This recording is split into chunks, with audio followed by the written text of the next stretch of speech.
안녕하세요. 이번 시간에는 사람과 컴퓨터가 서로 소통할 수 있도록 만들어준 소프트웨어 기술인 자연어 처리에 대해 이야기해 보겠습니다. 이 강의를 듣고 난 후에는 어떤 과정으로 컴퓨터가 인간의 언어를 배우게 됐고, 나아가 챗 GPT와 같은 최신의 인공지능이 어떻게 탄생하게 됐는지 그 배경을 이해할 수 있을 것입니다. 이 강의에서 설명드릴 주제는 크게 세 가지입니다. 먼저 생소한 용어인 자연어 처리에 대해서 알아봐야겠죠? 그 다음으로는 자연어 처리의 발전 과정을 살펴보겠습니다. 마지막으로 오늘날 뜨거운 감자인 챗 GPT 같은 인공지능은 어떻게 똑똑해졌는지, 그 이유가 무엇인지 살펴보고 강의를 마치겠습니다. 그러면 첫 번째 주제인 자연어 처리란 무엇인가에 대해서 이야기해 보겠습니다. 자연어 처리를 이해하기 위해서는 자연어와 기계어의 차이를 알아야 합니다. 이 둘을 알고 나면 자연어 처리라는 생소한 단어를 이해하는데 한 발 더 다가갈 수 있습니다. 그렇다면 먼저 사람의 언어인 자연어에 대해서 알아보겠습니다. 자연어는 우리가 일상에서 사용하고 있는 언어를 의미합니다. 자연스럽게 발생한 언어라는 의미에서 붙여진 이름입니다. 듣고, 말하고, 쓰기 등 자연어는 우리의 일상에서 수없이 많이 사용됩니다. 쉽게 사용하기 때문에 인지하지 못하지만 실제로 자연어는 우리가 생각하는 것보다 훨씬 더 복잡하고 고유한 요소들을 포함하고 있습니다. 어떤 문장을 볼 때 우리도 헷갈릴 때가 있습니다. 즉시 와닿지 않아서 한 번 더 고민해야 하는 경우가 꽤나 많습니다. 여기 밤이란 단어가 있습니다. 어떤 의미로 사용되었을까요? 먹는 밤일까요? 아니면 어두워진 시간의 밤일까요? 맥락이 없다면 정확한 의미를 이해하기 어렵습니다. 띄어쓰기 역시 우리를 헷갈리게 하는 부분입니다. 시체육회, 이 단어를 보면 어떤 이미지가 떠오르시나요? 당연히 시에서 운영하는 체육회를 떠올리셨겠죠. 이렇듯 띄어쓰기를 사용하지 않으면 오해할 수 있는 상황이 일상에서도 완광 있습니다. 이뿐만 아니라 자연어에는 비유와 은유, 반어법 등 다양한 사용법이 있고, 때로는 매년 생겨나는 신조어처럼 문법이나 단어 사용의 규범을 벗어난 표현을 하기도 합니다.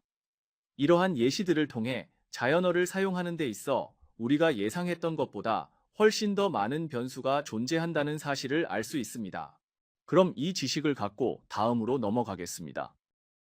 이 파트에서는 컴퓨터가 사용하는 언어인 기계어의 특징을 한번 알아보겠습니다.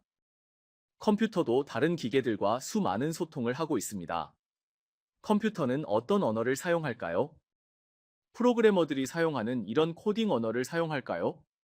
사실은 저런 복잡한 코드도 컴퓨터가 사용하는 기계어는 아닙니다.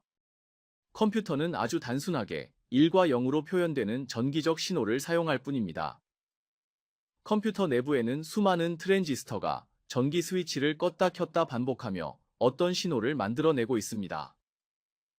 1과 0을 표현하는 스위치가 무수히 많기 때문에 컴퓨터가 수행하는 다양한 명령과 데이터를 만들어낼 수 있는 것이죠.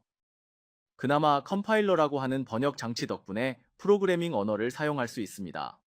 이 기계 장치를 통해서 프로그래밍 언어로 기계에게 명령을 내릴 수 있습니다. 그럼에도 앞서 이야기했던 인간의 자연어적인 특징을 대입하면 그 즉시 문제가 발생하게 될 겁니다.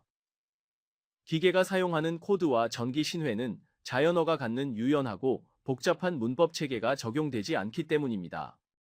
그렇기 때문에 자연어 처리라는 기술이 필요해지게 된 것입니다. 앞서 살펴본 자연어와 기계어, 서로 다른 두 언어가 어떤 특징을 갖고 있는지 알아보았습니다. 이제 드디어 자연어 처리가 무엇인지 이야기할 수 있게 되었습니다. 자연어 처리는 쉽게 말해 인간의 자연어를 기계어를 사용하는 컴퓨터가 이해하도록 만드는 일입니다. 자연어 처리가 뭐라고요? 기계가 사람의 언어를 이해하도록 만드는 일. 오늘날 많은 편의를 제공하는 음성 인식 시스템이나 기계 번역 등의 일이 모두 자연어 처리의 결과물입니다. 챗 GPT 같이 유용한 인공지능 역시 자연어 처리의 발전 과정에서 탄생하게 된 것이죠. 불가능해 보였던 일, 기계에게 복잡한 인간의 언어를 가르치는 일이 가능하도록 만들어준 자연어 처리. 이 엄청난 기술이 어떤 시행착오를 거치며 발전해 왔는지 한번 살펴보실까요? 이 장에서는 자연어 처리가 자연어의 어떤 문제를 해결하며 점진적으로 발전하는지 살펴보려고 합니다. 다소 낯선 용어가 나올 수 있습니다.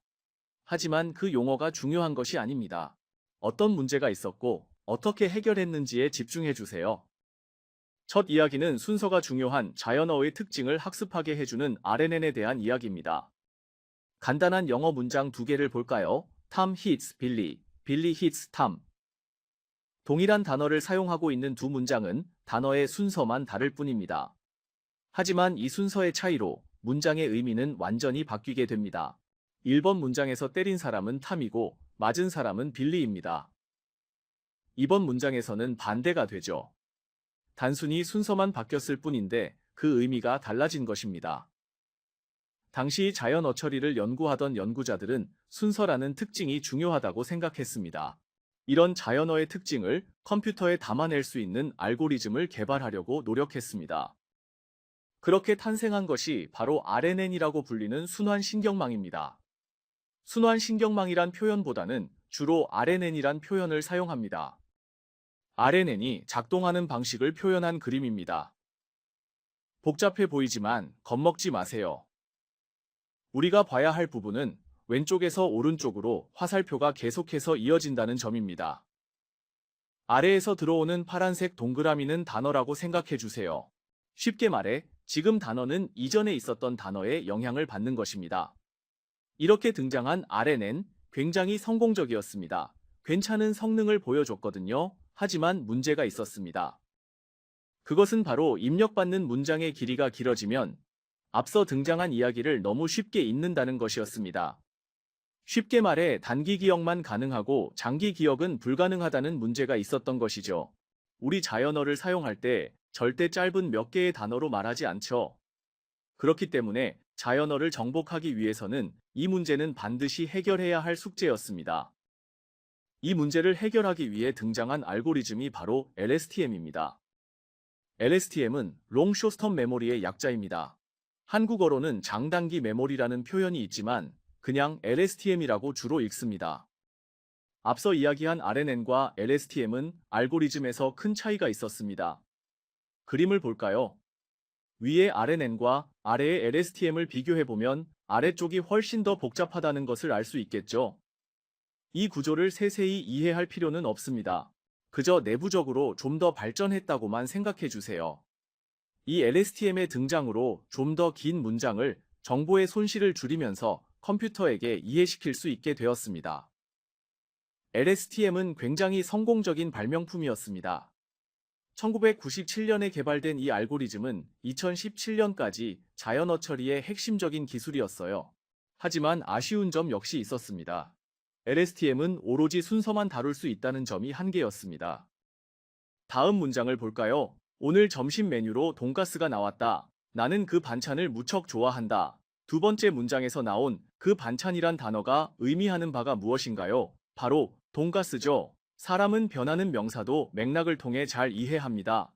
하지만 LSTM은 문장끼리 어떤 연관성이 있는지 알지 못하는 점이 문제였습니다. 이 문제를 해결하며 등장한 것이 바로 어텐션 메커니즘입니다. 이 당시 자연어 처리에서 아주 핫한 분야는 기계 번역이었습니다. 쉽게 말해 사람이 아닌 인공지능을 사용해 서로 다른 언어로 번역을 하는 것이죠. 하지만 서로 다른 언어의 어순이 달라서 번역에 어려움을 겪고 있었습니다.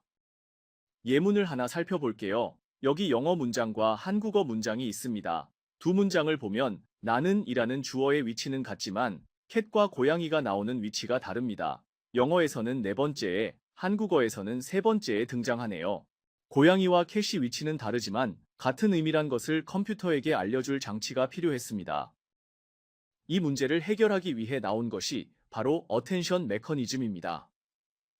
어텐션 메커니즘은 주어진 문장에 어떤 단어가 다른 문장의 어떤 단어에 집중해야 하는지를 계산해주는 알고리즘입니다. 쉽게 말하면 앞서 봤던 그 반찬과 돈가스, 그리고 캣과 고양이를 같은 단어로 인식하게 만드는 장치입니다. 이런 것을 가능하게 하다니 정말 대단하죠? 참고로 이 어텐션 메커니즘을 개발한 연구자 중에는 한국인도 포함되어 있습니다. 바로 뉴욕대의 조경현 교수님이십니다. 정말 멋지네요. 자, 그럼 이제 자연어의 맥락까지도 이해시킨 것 같은데 또 어떤 문제가 남아 있을까요? 그 문제는 바로 연산이 너무 느리다는 것이었어요. 이 당시 컴퓨터는 인간의 언어를 학습하는 데는 굉장히 오랜 시간이 걸렸습니다. 병렬 처리로 연산 속도를 높이는 GPU를 사용해도 이 문제는 해결하기 어려웠죠. 이런 문제가 왜 발생했을까요? 이 문제는 어텐션 메커니즘에서 생긴 문제가 아니라 LSTM에서 생긴 문제입니다. 앞서 말씀드린 것처럼 이때까지도 LSTM은 자연어 처리에서 굉장히 중요한 알고리즘이었습니다. 다시 한번 모델을 그린 그림을 살펴보면 빨간색 동그라미가 계산되기 위해서는 앞선 빨간색 박스가 먼저 계산되어야 한다는 것을 알 수 있습니다. 다시 다음 빨간 동그라미가 계산되기 위해서는 이전의 박스가 계산이 끝나야 비로소 연산을 수행할 수 있었죠. 결국 남은 모든 박스들은 무조건 앞선 박스의 계산이 끝나야 계산을 시작할 수 있었고 앞의 계산이 끝나기를 기다릴 수밖에 없다는 것입니다. 이런 점이 LSTM이 갖는 굉장한 취약점이었습니다. 그런데 이 문제를 해결하기 위해 엄청난 알고리즘이 등장하게 됩니다. 바로 2017년 구글에서 발표한 트랜스포머 모델입니다. 이 장에서는 트랜스포머 모델에 대해서 알아보겠습니다. 2017년 구글에서 Attention is all you need 라는 이름의 논문을 냈습니다. 이 논문이 바로 자연어 처리 분야의 대혁신을 가져온 트랜스포머를 탄생시켰습니다. 트랜스포머는 과거의 LSTM을 완전히 벗어 던지고 오로지 어텐션 메커니즘만을 사용했습니다. 이 결과 LSTM처럼 앞의 계산을 기다릴 필요 없이 동시에 계산이 가능해졌습니다. 결국 속도와 성능 모든 곳에서 엄청난 성능 향상을 이끌어냈죠. 참고로 트랜스포머에 대한 논문은 자연어 처리 분야의 바이블로 자리 잡았습니다. 엄청난 인용 횟수와 함께 현대의 혁신적인 발명품으로 인정받고 있습니다. 이 분야를 공부하는 사람이라면 한 번쯤은 꼭 읽어보는 논문이기도 합니다. 이 복잡한 내용을 알지 못하더라도 우리가 놓치지 말아야 할 점은 트랜스포머는 자연어 처리의 대혁신을 불러왔다는 점입니다. 지금은 대트랜스포머의 시대. 트랜스포머 출시 이후로 자연어를 이해하는 인공지능의 파워가 급속도로 증가하게 되었습니다. 이제 자연어 처리 분야는 새로운 방식으로 발전하게 됩니다. 바로 대량의 지식을 흡수하는 방식이죠. 트랜스포머 전까지는 알고리즘의 발전이 핵심이었다면 이후에는 더 많은 지식을 인공지능에게 가르치게 됩니다. 연구자들은 더 큰 모델 사이즈에 더 큰 데이터를 입력했습니다. 그랬더니 성능이 올라가는 현상을 발견하게 됩니다. 마치 사람처럼 인공지능도 공부를 많이 하게 되면 더 똑똑해진 것이죠. 수많은 지식을 학습한 인공지능은 이제 사람만큼 똑똑한 수준까지 올라왔습니다. 이제부터는 자연어 처리의 시대는 새로운 시대를 맞이하게 됩니다. 바로 거대 언어 모델의 시대. 큰 모델에 많은 양의 지식을 학습시켰다는 의미에서 거대 언어 모델은 영어로 라지 랭귀지 모델, 줄여서 LLM, 흔히 말하는 LLM의 시대가 도래하게 됩니다. LLM의 시대는 이제 시작인데 그 성능은 우리를 정말 깜짝 놀라게 합니다. 과연 인간과 소통하게 된 컴퓨터는 앞으로 얼마나 더 똑똑해질까요? 지금까지 강의를 들어주셔서 감사합니다.